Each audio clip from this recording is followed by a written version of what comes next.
Question number 23, ये second type का last सम है। इसके बाद थर्ड टाइप चालू होगा। इसमें क्या दिया है, बिल्डर कॉन्ट्रैक्टर है अंडरटेकिंग, कॉन्ट्रैक्ट प्राइस दिया है 5 लाख। ठीक है, ये सारे एक्सपेंसेस दिए हुए इसके नीचे लिखा हुआ है। It was decided that the profit made on the contract in the year should be arrive by deducting the cost of the following work certified from the total value of architect certified that 1/3 of the profit so arrived at should be regarded on the provision against the contingent that only at the point remaining 1/3 of the profit as cash received bear to the work certified should be treated as net profit for the current year। ठीक है, ये सारी चीज़ें लिखनी पड़ेगी। सबसे पहले देखना पड़ेगा कौन सी चीज़ क्या है। तो material machinery install at site अपना डेबिट आ जाएगा, डेबिट साइड। ठीक है, मटेरियल सेंड टू साइट आ जाएगा debit, labour at site debit, direct expenses debit, overhead charge debit, material return from over site credit आ जाएगा। मटेरियल रिटर्न हुआ है ना, तो ये अपना क्रेडिट आ जाएगा। ठीक है, उसके बाद बाकी सारी चीज़ें डेबिट है। Work certified by the architect,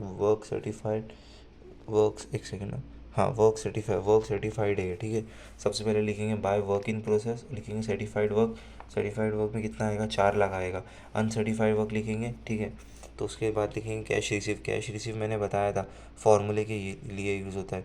cost of work not certified है तो 9,000 दिया है अपने को, तो कॉस्ट ऑफ मैंने अनसर्टिफाइड वर्क में लिख दिया 9,000। ठीक है, उसके बाद लिखा है मटेरियल ऑन हैंड, तो मटेरियल ऑन हैंड अपना कितना हुआ, 3766 हुआ। मटेरियल जो ऑन हैंड है, तो मटेरियल ऑन हैंड आ गया 3766 आ गया। ठीक है, उसके बाद आ गया वेजेस अकॉर्ड मैंने बताया था किधर आता है, डेबिट साइड आता है, तो वेजेस अकॉर्ड जो हो गया वो डेबिट साइड हो गया। ठीक है, उसके बाद वैल्यू ऑफ मशीनरी 22,000 दी है, तो मशीनरी जो वैल्यू रहेगी उसका ये साइड आएगा। एक तो हो गया ना, एक तो अपने मशीनरी इंस्टॉल लिख दिए, मशीन की जो भी नई वैल्यू रहेगी ना उसके बाद वो यहाँ पे आएगी 22,000। ठीक है, उसके बाद क्या करना है, सबसे पहले अपने को चेक करना है कि कौन से फॉर्मूले में फिट बैठ रहा है ये। सबसे पहले वाले ये 24.99 नील आ रहा है, या फिर 2549.99 इसमें आ रहा है। किस में आ रहा है ये एग्जैक्टली, इसमें दिखाता हूँ, या ये कौन से वाले में आ रहा है पार्ट में। ठीक है, तो सबसे पहले कैलकुलेट कैसे करेंगे, 4 लाख दिया है। ठीक है, तो 4 लाख डिवाइड बाय 5 लाख। 5 लाख क्यों हो रहा है, क्योंकि कॉन्ट्रैक्ट का भाव दिया हुआ है ना 5 लाख, कहाँ दिया है, हाँ यहाँ दिया हुआ है, कॉन्ट्रैक्ट का भाव दिया हुआ है 5 लाख। तो 5 लाख परसेंट किया मैंने तो 80% आया। तो 80% के लिए कौन सा फॉर्मूला लगता है, 2/3 multiply by profit multiply by cash receive upon work certified. ठीक है, 2/3 मल्टीप्लाई बाय बैलेंस अपने को मैंने बताया, बैलेंस निकालने के लिए पहले अपने को क्लोज करना पड़ेगा। जो हैवी रहेगा वो क्लोज होगा, तो ये साइड वाला हैवी है, तो यहाँ लिख दिया मैंने 43,58,064, यहाँ पे लिख दिया 48,58,64। ठीक है, तो ये सारा मैंने माइनस किया तो मेरा बचा 66450। ठीक है, तो यहाँ पे लिख दिया 66450 माइनस, एक सेकेंड है,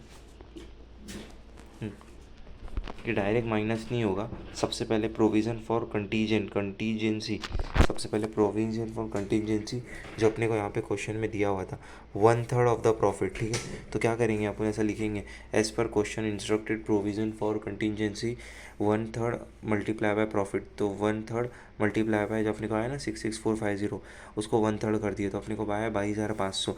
तो यहाँ पे अपन ने माइनस कर दिए 22,500 मल्टीप्लाई बाय कैश रिसीव अपने को दिया हुआ था फॉर्मूला में, कितनी आती है, 3,60,000 दिया है, अपॉन वर्क सर्टिफाइड अपने को कितना दिया है, वर्क सर्टिफाइड दिया अपने को, ठीक है ना, 4 लाख दिया, 4 लाख लिख दिया। 2/3 को डिवाइड किया, मल्टीप्लाई इस फीस को माइनस करके मैंने मल्टीप्लाई किया 3,60,000 से और डिवाइड किया 4 लाख से, तो मेरा आ गया 2650 ठीक है, तो मैंने क्या किया, 3 चीज़ आ गई ना इसमें, एसिडेंट रिवर्स भी आ गई, ये जो था ना मेरा एसिडेंट रिवर्स लास्ट अमाउंट। ठीक है, तो ये तो मेरा 66450 आ गया, उसमें से बाय प्रोफिजेंसी जो ये वाला था कंटिजेंसी, इसमें लिख दिया मैंने 22,150। नेट प्रॉफिट मेरा 26,580 जो यहाँ पे आया। बाकी जो बैलेंस बचा वो लिख दिया मैंने 17,720 जो हो गया मेरा एसिडेंट रिजर्व। ठीक है, इस तरीके से ये हुआ क्वेश्चन नंबर 23, ये था इसका सेकंड टाइप।